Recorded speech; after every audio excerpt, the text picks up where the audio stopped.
Bom dia. Judas.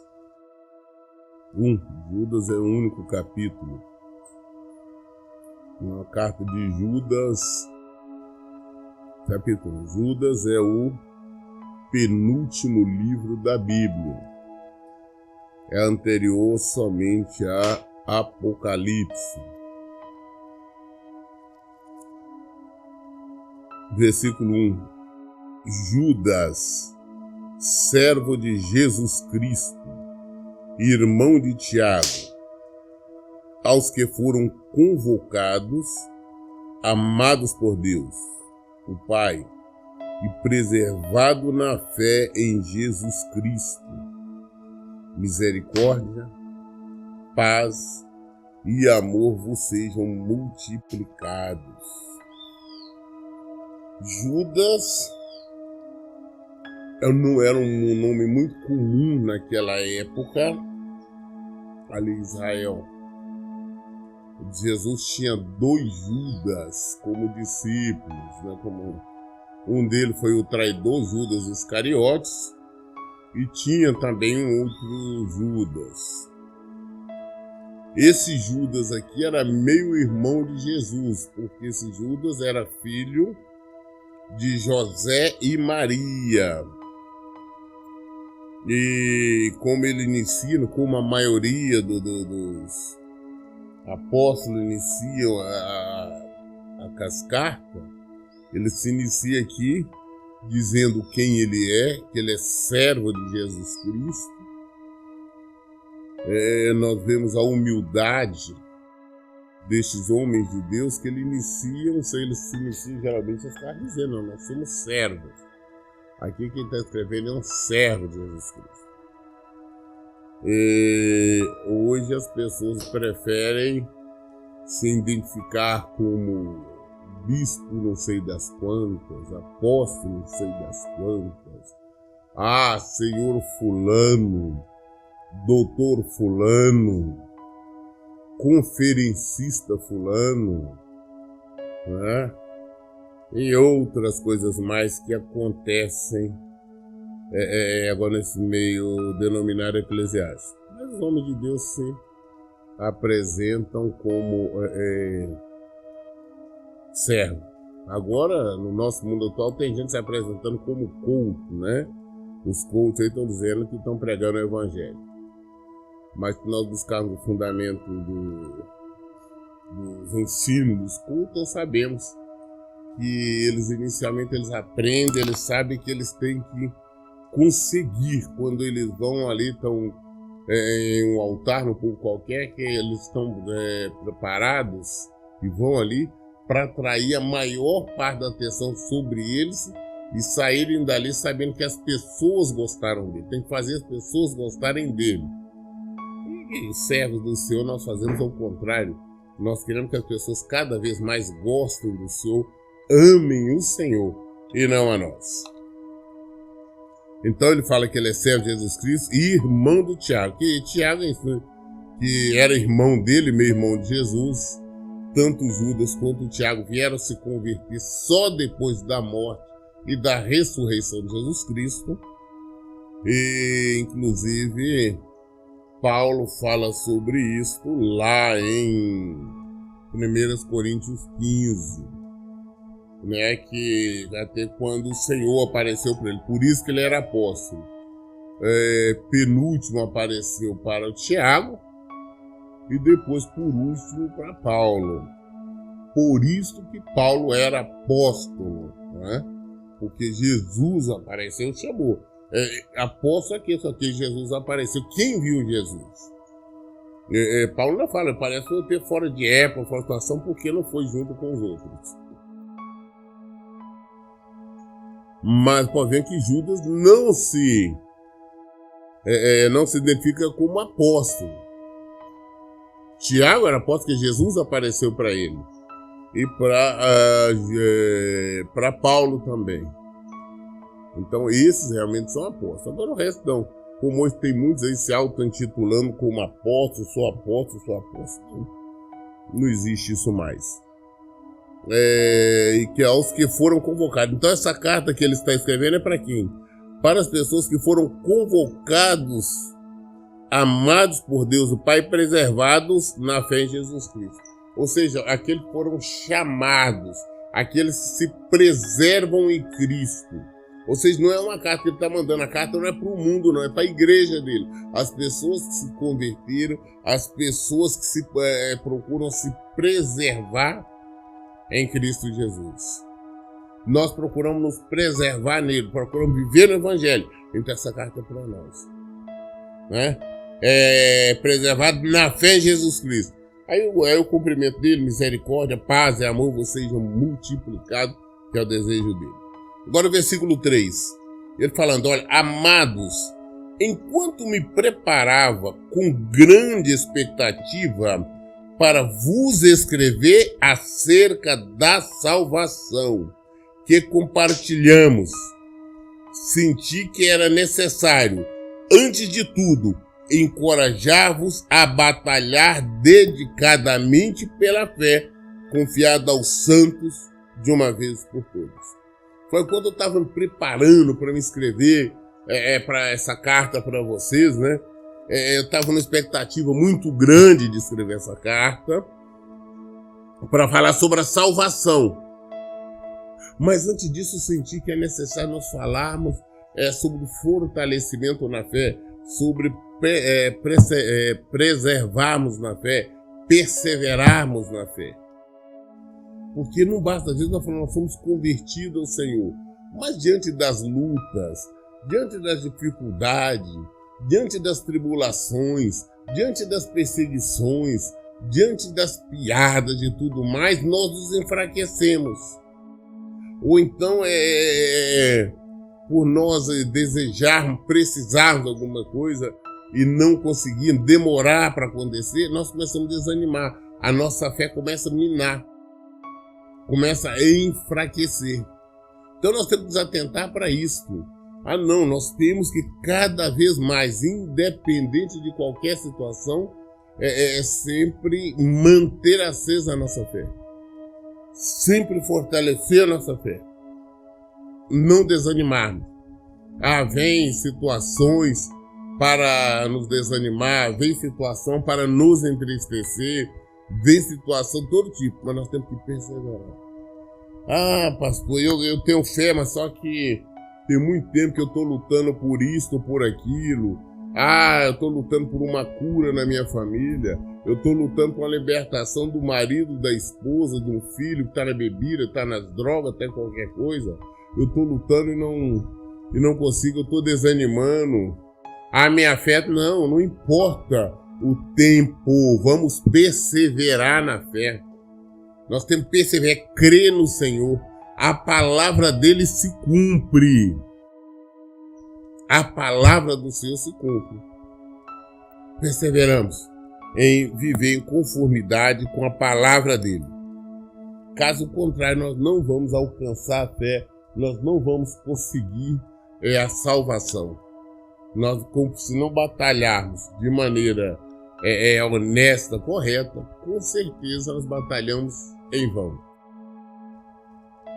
Versículo 4. Porquanto certos indivíduos, cuja condenação já estava sentenciada há muito tempo, infiltraram-se em vossa congregação, com toda espécie de falsidade. Essas pessoas são ímpias e adulteraram a graça do nosso Deus em libertinagem e negam Jesus Cristo, nosso único soberano Senhor. Nós temos que manter os nossos olhos abertos, nós temos que agir com sabedoria, porque no nosso meio, no meio hoje denominado evangélico, no meio denominado cristão, existe uma quantidade muito grande dos falsos profetas, dos anticristos. Aquilo que Jesus alertava muitos anos atrás, Jesus nos alertava há mais de 2000 anos atrás, hoje proliferou de uma forma tamanha que nós assustamos. Hoje nós nos deparamos com um monte de pregadores com ensinos heréticos, em que na verdade ensinam contra Jesus, ensinam contra a palavra de Deus, contra o Evangelho de Jesus Cristo. Encontramos esses supostos pregadores se dizendo homens de Deus, mas nós sabemos que não tem nada a ver com o Senhor. Sabemos que estão longe do Senhor. Sabemos que não conhecem o Senhor. Estes aí, nós temos que nos manter a distância deles. Nós temos que estar longe deles. Não alimentar, não aceitarmos os ensinos deles. Quando esses pregadores hoje, eles começam a colocar, na verdade, o homem, o ser humano, né? Homem, mulher, o ser humano como principal. E quer colocar Deus, né, Jesus Cristo, como servo. Ah, não, que Deus tem que dar, Deus tem que fazer isso. Faz as pessoas que é uma obrigação do Senhor atender os pedidos deles. Eles colocam o Senhor como servo. Não, Deus tem que servir você, Ele tem que dar isso, tem que dar aquilo. E usam o nome do Senhor, usam a Bíblia de maneira errada. E tem muitas pessoas que estão se convertendo não a Cristo, não a Deus, mas a esses homens. Estão convertendo essas suas denominações. E começam a falar, não, Deus tem que me dar isso, Deus tem que dar aquilo, o que está na palavra não está, não. Não existe obrigatoriedade de Deus dar nada. Ele é o Senhor, Ele é supremo. Nós devemos conhecer que é o nosso Deus. Nós temos que saber como adorá-lo. Isso não tem acontecido. Então, olha, Judas já nos alertava há muito tempo sobre isso. Eles adulteraram a graça de Deus, adulteraram a palavra de Deus, adulteraram o Evangelho de Jesus Cristo. Mas, como ele disse no início, por conta de certo indivíduo cuja condenação já estava sentenciada há muito tempo, eles já são determinados ali para o sofrimento, ao fogo eterno, a destruição eterna. Aí quando eu falo, não, gente, perdão impossível, não, pastor, todo mundo tem direito. Não, gente, nós temos que ler a Bíblia e saber que tem situações que as pessoas realmente não têm salvação. E não existe oração, não existe nada que nós possamos fazer, porque eles vão padecer mesmo. Porque Deus não se deixa escarnecer. Aquilo que nós semearmos, com certeza colheremos. Ceifaremos. Esta é a palavra do Senhor e nós temos que acreditar, pois é a verdade. Versículo 5. Quero, portanto, recordar-vos, embora já estejais bem informado sobre tudo isso, que o Senhor libertou um povo do Egito, contudo mais tarde destruiu todos os que não creram. Temos que lembrar que o Senhor tinha dado a palavra dele que tiraria o povo do Egito, da escravidão, e colocaria ele numa terra boa. A Bíblia fala uma terra que mana leite e mel, ou seja, uma terra muito boa para cultivar, uma terra para criar gado, uma terra que tinha muitas abelhas para produzir mel, uma terra maravilhosa. E ele prometeu e aconteceu e fez, ele tirou. Nós conhecemos a história da Bíblia, Deus tirou com poderes e maravilhas, usou Moisés ali e tirou todo o povo. Mas este povo não perseverou em seguir o Senhor. Este povo desviou-se. No deserto, a caminho de Canaã, esse povo se desviou. Eles não eram para ter ficado 40 anos no deserto, mas Deus falou que nós vamos ficar dando volta com ele, mas 40 anos até que cada um deles morram. Porque eles não entrarão na terra que eu prometi. Foi a palavra do Senhor. E nós vimos o que aconteceu. Esse povo desobedeceram, foram rebeldes, tudo mais. O que aconteceu? Deus deixou eles no 40 anos e matou todos eles. Deixou com vida somente 2, que foi Josué e Caleb. Somente esses 2 ele deixou com vida. E o restante ele matou. E nem Moisés. Deus deixou entrar, ele mandou subir no monte e o matou. Porque Moisés também foi rebelde ao Senhor. Então esse é o nosso Deus, ele é juízo. O nosso Deus, ele é amor, mas ele é juízo. A palavra dele se cumpre. Ele não tolera, ele não aceita rebelião. Ou nós adoramos, fazemos de maneira correta, ou nós vamos padecer. Não adianta pensar que Deus você adora de qualquer jeito, de qualquer maneira, não. Porque senão vai padecer. Senão nós vamos para o inferno. E não tem ninguém que tira nós de lá. Porque quem vai nos enviar é o próprio Senhor. É ele que envia. Não é o diabo, não. Então ele fez isso com o povo, que ele tirou o povo escolhido dele. Né? Que ele teve que matar todos os filhos primogênitos lá no faraó para tirar o povo dele. Esse mesmo povo foi rebelde, foi ingrato. Ele matou eles. Só restou 2, Josué e Caleb. Muito bem, versículo 6. E quanto aos anjos que não guardaram a sua autoridade e santidade originais, mas abandonaram seu próprio domicílio, eles têm mantido em treva, presos em corrente eternas para o julgamento do grande dia. O diabo era um anjo. Ele se revoltou, digamos, se rebelou contra Deus. Ele ainda levou com ele uma terça parte dos anjos do Senhor. Se rebelaram contra o Senhor. Deus perdoou? Não. Não teve perdão. Tem situações que não tem perdão. Hoje são diabos, são demônios e vão padecer por toda a eternidade no inferno. Porque Deus, todo mundo fala, não, Deus perdoa sempre. Não. Tem situações que não são perdoáveis. Deus não perdoa aquele povo que saiu do Egito. Não tinha mais perdão. Não, agora não chega. Ali foi morte física, tudo ali para nos mostrar o que haveria de ser, o que haveria de acontecer agora no mundo espiritual. Tem situações que não tem perdão. Não vai nessa pensar que Deus vai te perdoar sempre, você pode aprontar sempre, não, que chega um ponto e fala que agora chega. Aí você vai padecer. Versículo 7.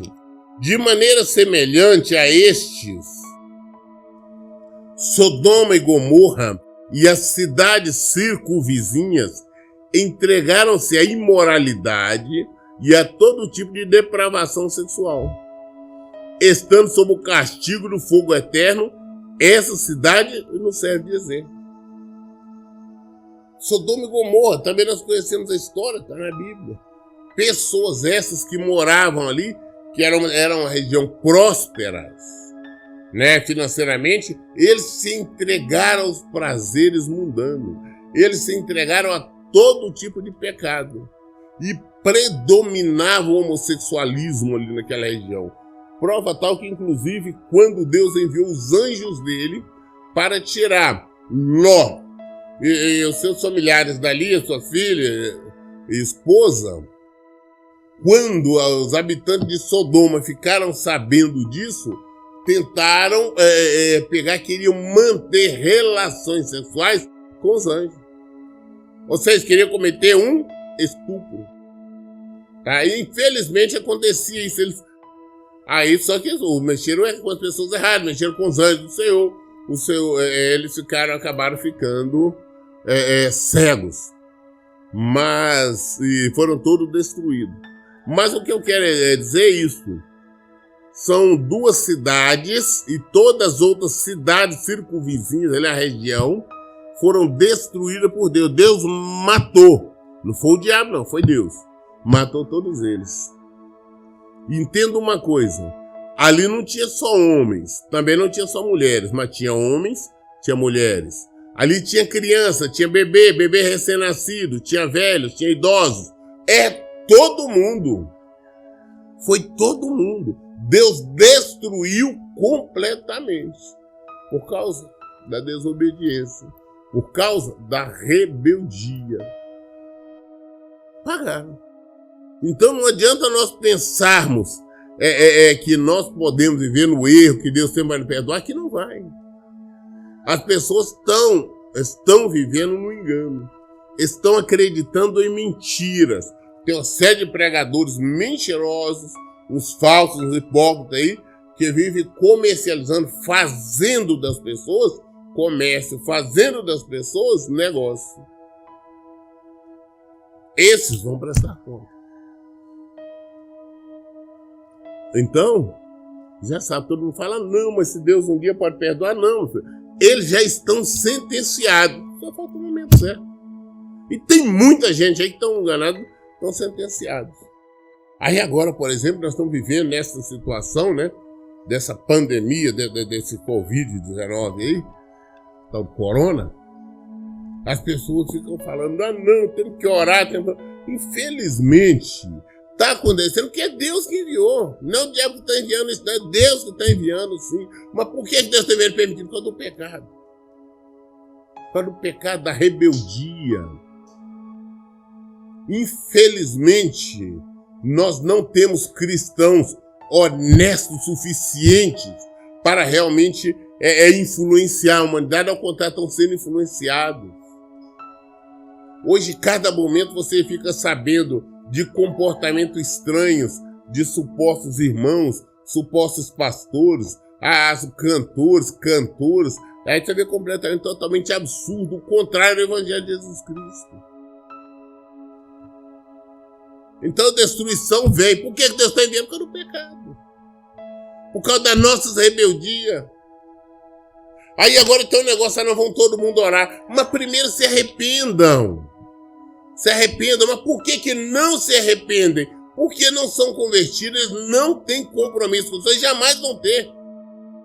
A questão deles é o desespero. Na hora que estão vendo que vão morrer, não, me ajuda, mas só isso. Se passar ali aquele momento, volta novamente para a vida anterior. Na verdade, eles não saem. Eles permanecem A única coisa que eles acrescentam é oração e pedido ali, na hora ali, para tentar mudar a situação. Mas não querem abandonar os atos. Eles não querem se arrepender. Eles não querem abandonar o pecado.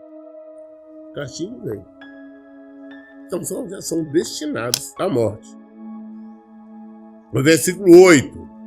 Ora, estes, da mesma forma como alucinados, inconsequentes, não apenas contaminam o próprio corpo, mas rejeitam toda a autoridade instituída e caluniam os seres espirituais, os seres celestiais. Falam demais esses supostos homens de Deus, os apóstolos, discípulos, missionários, evangelistas, pastores, presbíteros, um monte de gente que hoje se intitulam Deus estão pregando contra a palavra de Deus. Eles ensinam, voltam a insistir, a tratar Deus, Jesus, como servo. Falta o respeito. Nós vemos algumas orações, ouvimos umas orações absurdas. As pessoas estão falando como se estivessem falando com um colega deles, como igual deles. Não, porque Deus é meu amigo, assim não, é respeito. Ele é o Senhor, Ele é Deus, nós temos que respeitá-lo, nós temos que ir diante dele, nos humilharmos. Mas as pessoas não querem isso. Eles querem viver no mundo, eles querem as coisas do mundo, e por isso esses pregadores estão ali para atender a vontade deles. Vão prestar conta. Todos vocês que estão adulterando a palavra de Deus, adulterando o Evangelho, vocês vão prestar conta. No entanto, versículo 9, no entanto, nem mesmo o arcanjo Miguel, quando argumentava com o diabo e batalhava a respeito do corpo de Moisés, se atreveu a fazer qualquer acusação injuriosa contra o inimigo, limitando-se a declarar: o Senhor te repreenda. O diabo, ele queria o corpo de Moisés, porque Deus, quando matou Moisés ali, ele escondeu o corpo de Moisés. Mas o diabo queria o corpo dele. Por que queria? Porque achava que tinha direito? Porque Moisés desobedeceu. O Senhor Moisés foi um homicida. Tá? Ele matou um homem, matou um egípcio. Por conta dele. Resolveu e matou porque achou que estava ferindo, machucando um hebreu, quis defender os hebreus sem ordem do Senhor, ele matou. Por tal motivo, ele fugiu, ele ficou 40 anos no deserto, por lá ele casou, de lá foi que Deus o chamou. Mas o que ocorre? Por esse homicídio, o diabo achou que tinha direito, falou não. Ele matou um homem. Deus o matou porque ele foi desobediente a Deus. Não tem direito ao corpo. E queria. Mas só que ele ficou contendendo, disputando com o arcanjo Miguel. O Miguel também não tratou mal, como eu vejo algumas igrejas, por exemplo, principalmente vamos falar do Edir Macedo e outras similares. Aqui, não, faz isso, aquilo outro, pessoas possuídas, ou no engano ali, para enganar as pessoas, ou fazendo teatro, faz mil e uma coisa. Mas aqui nós vemos que o arcanjo Miguel, um anjo do Senhor, um arcanjo, ele com o diabo ele só fez, não, que o Senhor te repreenda. É o Senhor que te repreender. Força do Senhor. Né? E por isso eu falo, gente, sempre em todo tempo, quando nós expulsarmos o demônio, nós temos que repreender, expulsar em o nome do Senhor. É isto. E não temos que fazer mais nenhuma palhaçada como as pessoas estão fazendo, não. Nós também não vamos prestar conta. Versículo 10. Apesar disso, esses tais levianamente difamam tudo que não compreendem e se corrompe até nas atitudes mais simples, que aprende por instinto, como animais irracionais se corrompem. Se corrompem, falam bobagem, falam que não deve, agem de maneira indevida. Eu fico olhando, eu fico observando alguns pregadores, essas loucuras que eles fazem, para conseguir dinheiro, para conseguir convencer as pessoas a ofertarem mais. Igual o Valdemir Santiago chora, faz aquela palhaçada e fica de olho o tempo todo. Surgiu esse negócio ali desse auxílio emergencial, ele já criou uma campanha chorando que quer não sei quantas mil pessoas, dando não sei quanto, e por aí afora vai, e que a prioridade é essa, que dê oferta, não sei o que tem, e aquela exploração. Ele e vários outros, igual tem eu, a Geno Duque, o Silas Malafaia, o R.R. Soares, que você observa, na verdade faz do povo mercadoria. O negócio deles é ganhar dinheiro, mais ganhar dinheiro de todos os meios. Aí quando cansam de pedir, as pessoas começam a vender produtos para agradar, para manter um público fiel a eles. Eles pregam contra o evangelho. O que é isso? Não, eles não pregam sobre santificação, eles não pregam sobre arrependimento, eles não pregam sobre conversão. Eles pregam só sobre bênção, a cura, é milagre, é bênção, só falam isso. Versículo 11, ai deles, porquanto trilharam o caminho de Caim, ávidos pelo lucro, se jogaram no erro de Balaão e foram tragados pela morte na rebelião de Corá. Então ele cita aqui vários exemplos de pessoas que foram desonestas. Nós vimos a questão de Caim, nós vimos aqui, ele fala que ávido pelo lucro, jogaram-se no erro de Balaão. Balaão foi um profeta que o Balaque mandou chamá-la para amaldiçoar o povo de Deus. Deus não permitiu. Toda vez que ele abria a boca para amaldiçoar, Deus mudava a palavra dele. E aí no final o que ele fez? Como o rei oferecia muita coisa para ele, muito dinheiro, ele ensinou o rei Balaque as mulheres muito bonitas, né, que eles tinham, a se corromper, a se envolver com o povo de Israel, com os homens, os hebreus, porque eles envolvendo com elas, consequentemente eles começaram a adorar os deuses lá deles, ou seja, adulterar. Ele, quando eles morreu com uma quantidade enorme de pessoas, mas Balaão também morreu e foi para o inferno. A rebelião de Corá também, quando se rebelaram contra Deus, também foram mortos. Então são vários os exemplos Né? Então é para nós entendermos, compreendermos que nós não podemos ir contra a vontade de Deus, contra a palavra de Deus. Versículo 12. Essas pessoas participam de vossas reuniões e celebrações fraternais, banqueteando-se convosco sem o menor pudor.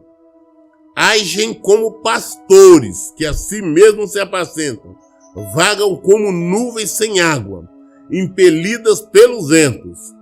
São como árvores sem folhas, nem fruto, 2 vezes mortas, arrancadas pela raiz. São como as ondas brávias do mar, espumando as suas próprias indecências, estrelas errantes, para os quais estão preparadas as mais densas trevas por toda eternidade. Quer ver que o castigo deles já está determinado. Elas participam das reuniões, dos cultos, das celebrações. Não, somos de Deus, Pai do Senhor Jesus e tudo. Mas são contrários à palavra de Deus, já estão mortos. Quando eu falo com vocês que tem pessoas que é impossível ser perdoada, que com certeza já foram determinados o lugar delas. Nós lemos hoje o livro de Judas até o versículo 13. Toda dúvida nós esclarecemos na Bíblia. Por isso eu falo, leia e pratique a Bíblia. Que Deus abençoe. Então, bom dia.